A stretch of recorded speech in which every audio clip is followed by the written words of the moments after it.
ज्यांना पाऊस जास्त झालाय त्यांच्यासाठी 8 तारखेच्या नंतर 9 पासून ऊन पडणार आहे म्हणून हे देखील अंदाज सर्व शेतकऱ्यांना लक्षात घ्यायचा.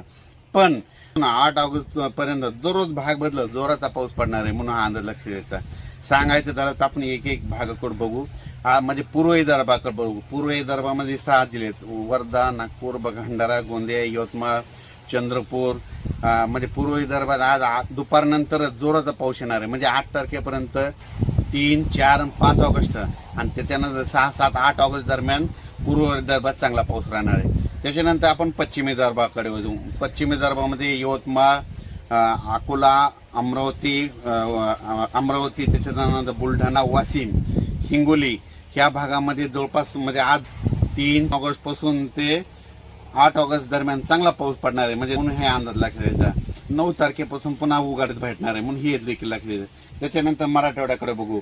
आज मराठवाड्यामध्ये आज दुपारनंतर 3, 4च्या नंतर म्हणजे दररोज दुपारी 3, 4च्या नंतर मराठवाड्यामध्ये दररोज भाग बदलत म्हणजे कडक ऊन पडल्याच्या नंतर दुपारी लगेच 3:30च्या नंतर जोराचा पाऊस येणार आहे. म्हणून मराठवाड्यातल्या सगळ्या जिल्ह्यातल्या शेतकऱ्यांनी हा अंदाज लक्षात घ्यायचा. त्याच्यानंतर आपण पश्चिम महाराष्ट्राकडे वळू. पश्चिम